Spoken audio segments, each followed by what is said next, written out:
déjà peut-être que l'autorisation. Ok.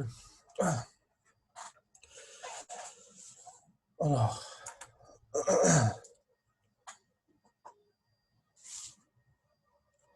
voilà, donc dans ce chapitre, I, ça va être un intervalle quelconque de R. Et ce qui concerne A, B, ce sont des éléments de la droite achevée, la droite réelle achevée R bar, c'est-à-dire éventuellement plus ou moins là, plus ou moins l'infini. Ok, donc je vais commencer par A. Donc ici, on va parler de la notion de convergence, des intégrales généralisées.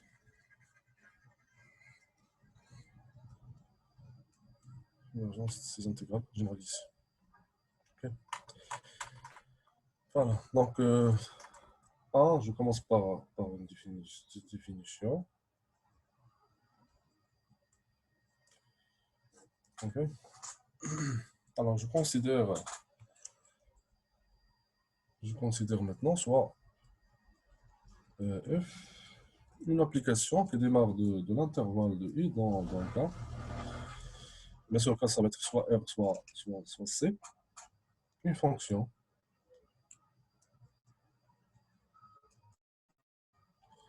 continue, continue par morceau. J'ai un concept qui continue par morceau.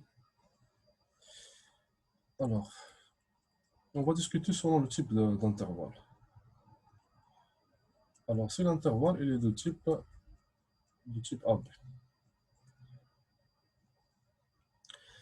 Alors, s'il est de type AP, ça voudrait dire qu'il est fermé côté A, mais il est ouvert côté B. Mais bien sûr, B, ça peut être soit fini, soit infini. Donc, alors on dit que l'intégrale de A à B, f de t, d de t est convergente.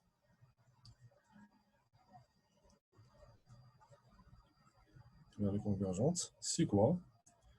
Si la fonction,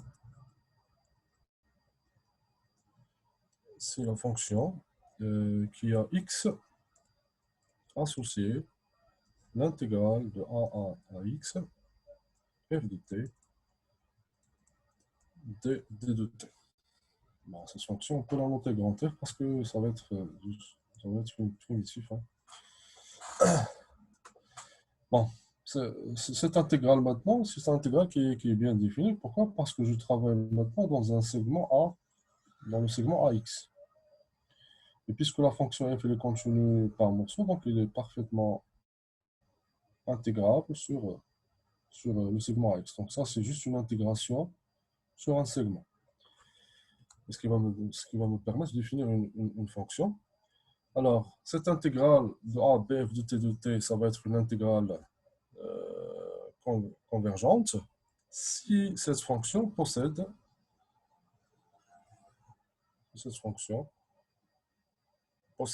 une limite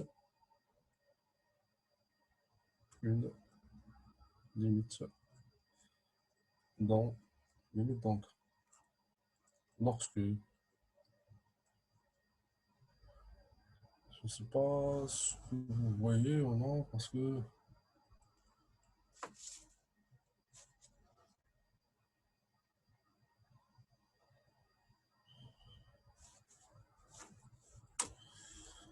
donc, je l'ai remarqué bien qu'il y a un problème.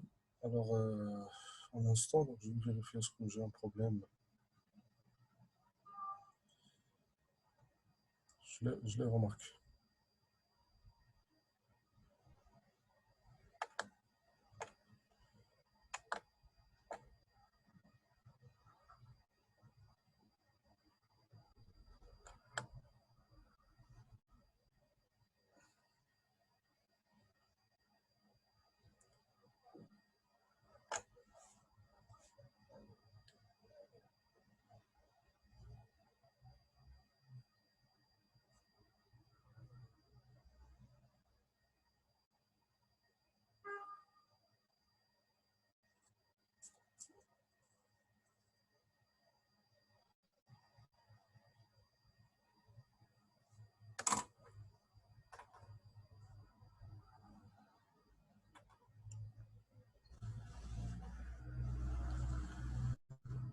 Un instant, donc je vais vérifier.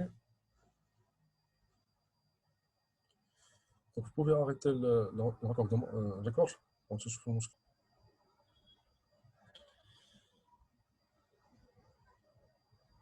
voilà, donc, dans le cas de l'intervalle où i est égal à AB, alors on dit que l'intégrale de a à b f de t est convergent.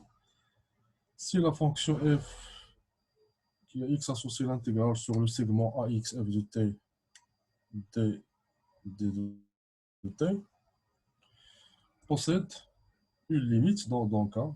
Bon, la limite, ça peut être réel complexe, ça dépend est-ce que c'est une fonction à valeur réelle ou à valeur complexe. Lorsque quoi? Lorsque x, tend vers b, lorsque x tend vers b. Ok? Alors, de même, donc on va définir de même, si i est l'intervalle, maintenant l'intervalle ouvert côté A, mais il est fermé côté B. Fermé B. Donc, la même chose, on dit que l'intégrale AB est convergent, c'est quoi? Si la fonction f, donc maintenant on va définir la fonction, ça va être x associé. Alors maintenant on va mettre b dans ce côté, mais x dans ce côté-là. F de t, d de t possède une limite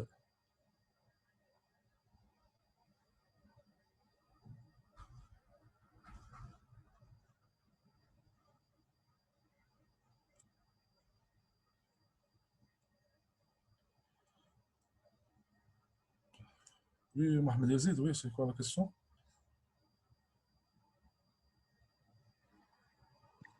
Monsieur, هذاك بي كينتمي للإغبار دونك إلا كان لانفيني شنو هي انفينيمون Donc, B, il appartient à R. Je suis d'accord. Je كمل شنو قلتي؟ قلت لك إلا كان دابا شنو غيكون لانفينيمون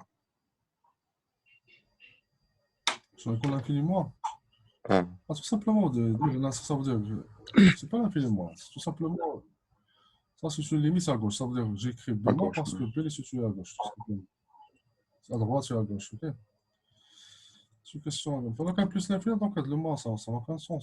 Tout simplement, tu mets x tend vers plus l'infini. بس l'infini ça Plus d'accord l'infini. merci Parce que je peux pas approcher plus l'infini à droite. C'est pas à possible. Non? droite mais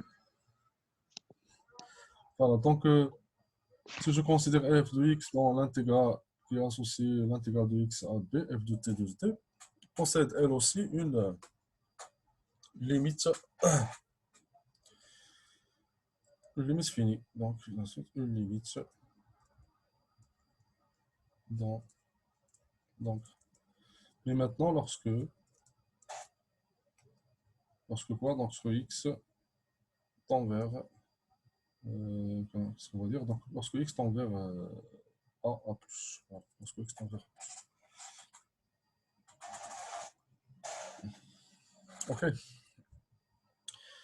Et il nous reste le cas où i, et donc il a les problèmes dans les deux côtés. Le A et B. Ça veut dire un problème en A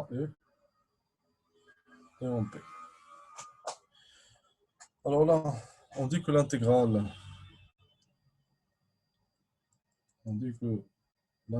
de A à B, f de t, d de t est convergente, c'est une intégrale convergente. C'est bien sûr. Alors là, on peut donc définir cette intégrale en utilisant la définition si l'intervalle est soumis ouvert. Donc s'il existe un C, alors s'il existe un C appartenant à l'intervalle AB, ouvert, tel que les intégrales de A à C, f de t, d de t, et l'intégrale de C à B, f de t, d de t, sont convergentes. Ça veut dire en partageant par C, donc ça, on revient à la première définition et la deuxième définition. Parce que là, j'aurai un intervalle qui est soumis ouvert. Ça veut dire qu'il est fermé côté C, ouvert côté A. Ça, c'est l'intervalle fermé côté C, ouvert côté B. Okay. Et dans ce cas,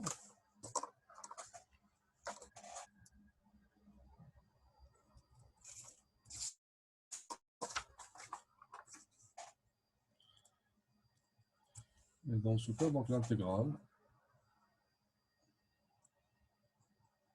de AP f de t d de t, ça va être l'intégrale de A à C f de t. Ça, c'est par définition, donc ça, c'est l'intégrale de C AB f de t d de t. Voilà, c'est clair. Donc, on va traiter un exemple pour voir ça. Donc, exemple.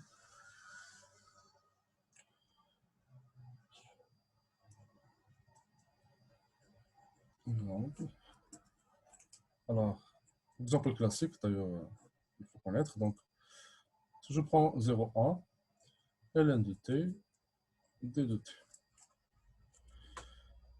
Alors, c'est une intégrale qui est convergente. Une intégrale qui est convergente, d'après la définition. Alors là, je pense, moi, je comprends pas ce qui est arrivé. Non, bon, je pense que ça va comme c'est une caméra, c'est ça.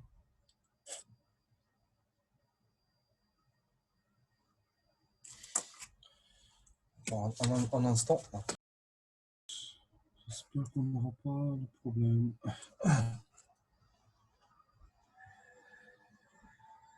Ok.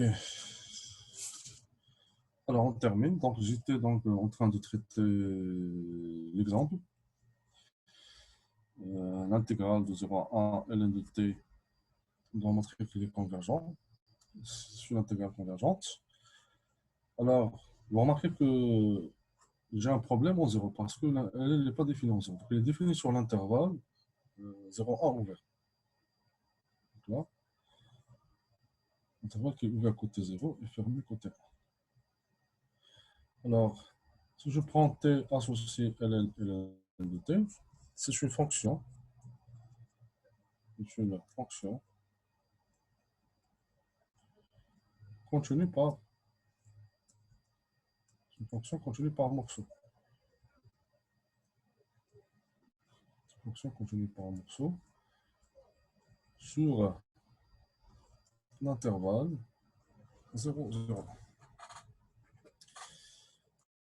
Alors, pour étudier la convergence, donc il faut calculer l'intégrale, donc soit on considère un x qui appartient à l'intervalle ouvert 0, 1.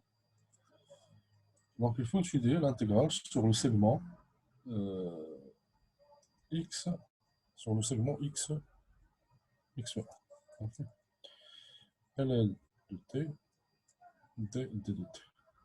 Et on verra, est-ce que cette intégrale va prendre, est-ce qu'elle va admettre une limite finie.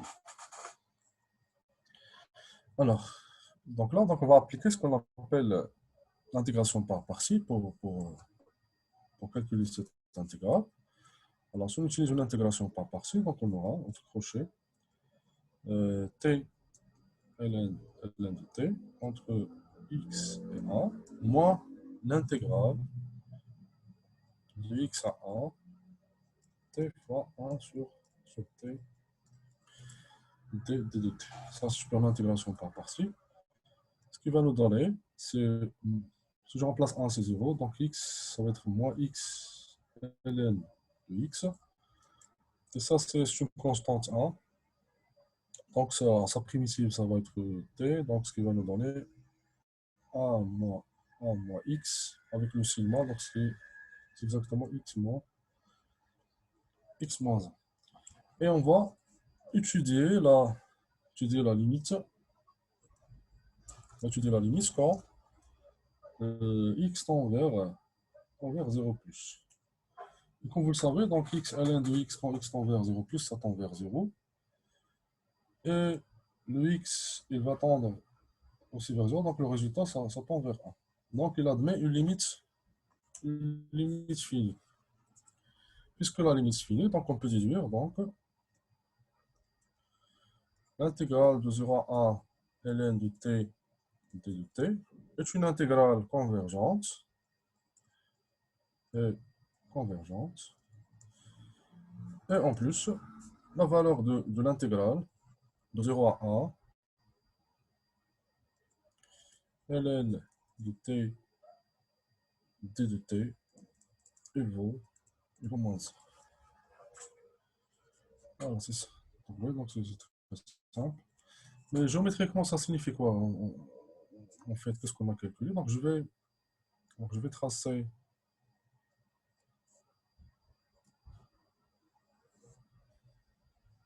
la fonction ln. Donc la fonction ln, il s'annule en 1. Voilà. Ça c'est ici 2. Et pour 2,8, ça prend la valeur. Donc, comme vous le savez, donc ln, elle a cette allure.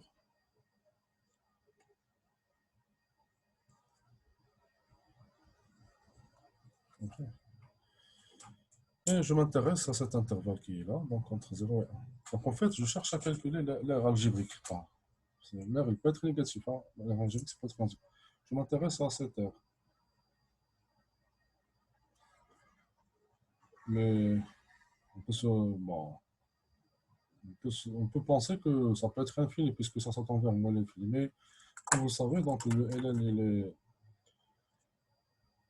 il est moins rapide, donc il tend vers moins l'infini très lentement. Et pour cette raison, donc, ça prouve que l'aire qui est assurée ici, donc ça correspond à l'intégrale de 0 à 1 de ln de t de t. Donc ils vont, à la limite, ils vont moins. Donc ils vont moins 1. Ok.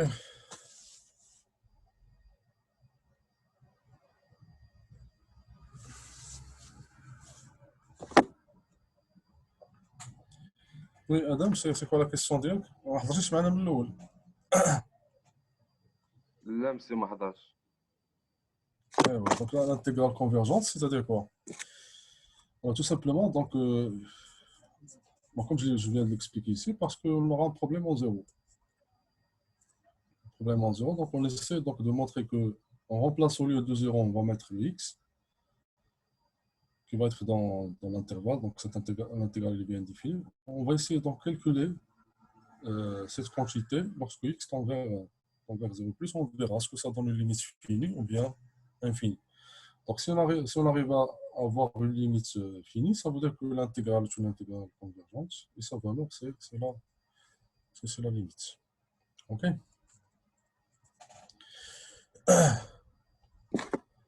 Voilà, donc ça, on va dire, ça c'est le premier exemple, petit a.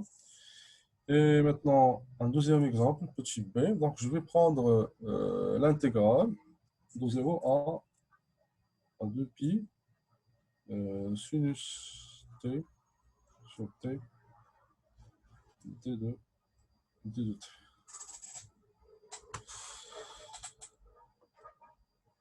Bon, j'ai un problème dans quel côté?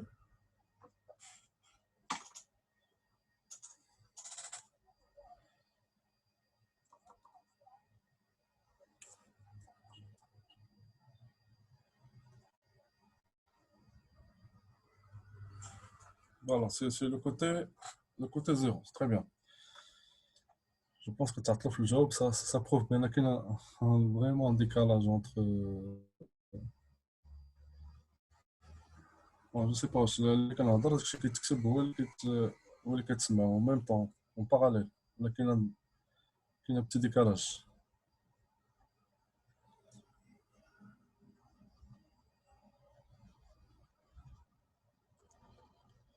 Mais c'est pas grave, vous arrivez quand même à suivre. Parce que c'est un problème technique. Là, parce que la connexion du web, bah, c'est pas stable. Bon, d'habitude, on n'a pas ce problème, mais vous arrivez donc à suivre. Mais ce qui est important dans ce qui concerne la caméra, donc vous arrivez donc l'écriture, ça vous paraît, ça vous paraît net. Donc, qu'est-ce que le flou? Mais l'écriture n'est pas floue. C'est bon, ça marche. Donc, نحاول نتقل في الهضره مع الكتابه bon, pour que ça soit synchronisé.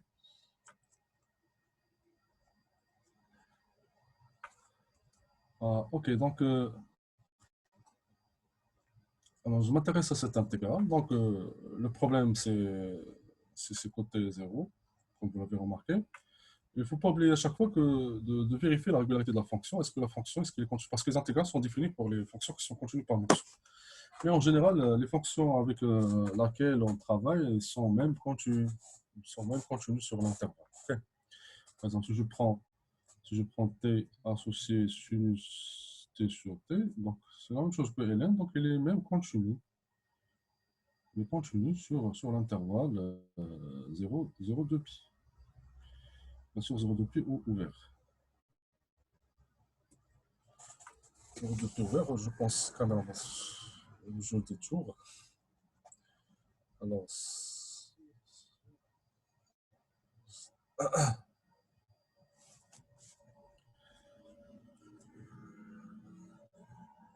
ok, voilà, qu'est-ce que c'est quand même que je dis, moi, je sais pas pourquoi.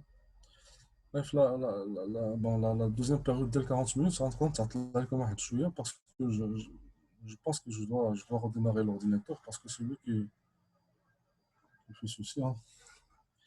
Parce que j'ai installé une mise à jour de Zoom, ben, peut-être que c'est ça le problème. Ok. Donc, par contre, 5 minutes, on va commencer le cours, et la prochaine séance, l'ordinateur, ça prend du temps pour démarrer. Hein. Donc, T association T sur T, continue sur l'intervalle 0,2 pi. Alors, vous voyez, donc j'ai un problème en 0. Donc, parfois, on n'aura que des problèmes, que ce qu'on appelle des faux problèmes. Parce que, qu'est-ce que vous remarquez, si je calcule la limite, si je calcule la limite de la fonction,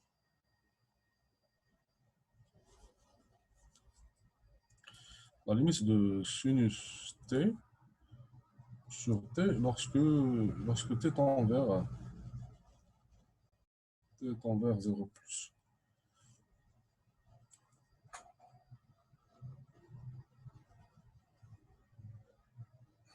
Lorsque t tend vers 0 plus, donc vous allez trouver que ça vaut 1. C'est-à-dire en fait, on n'a pas en réalité, on n'a pas un problème en 0. Donc cette fonction elle est prolongeable par continuité. Je vais l'appeler f. Donc f est même prolongeable par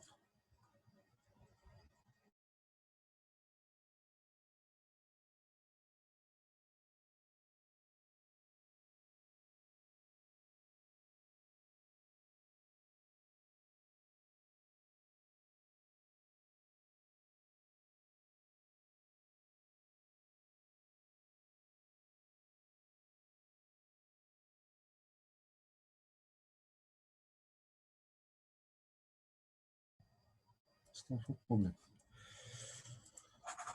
Donc en fait, on n'a pas un problème. Donc cette intégrale existe. Hein. Cette intégrale existe et converge. Donc cette intégrale existe sans problème.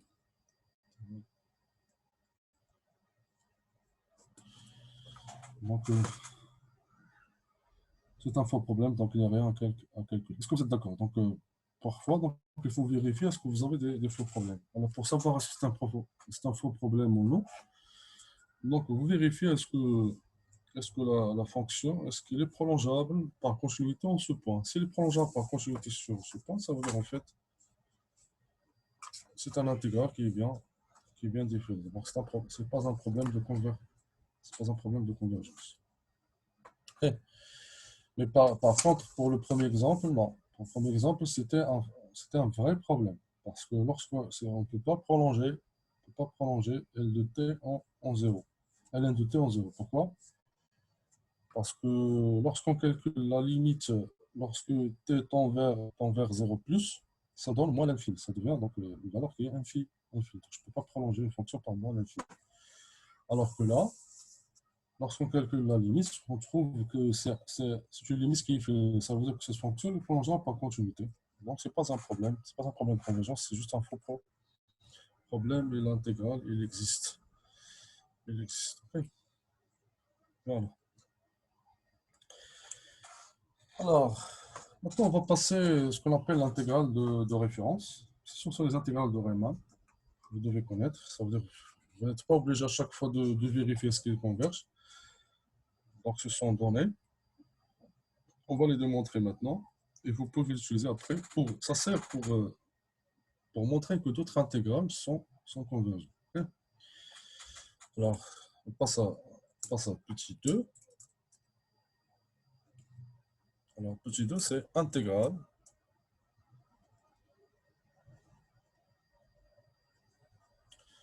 Intégrale de référence. Intégrale de référence. Okay. Et on commence, on va mettre petit a. On commence par l'intégrale de Riemann. Intégrale de Riemann.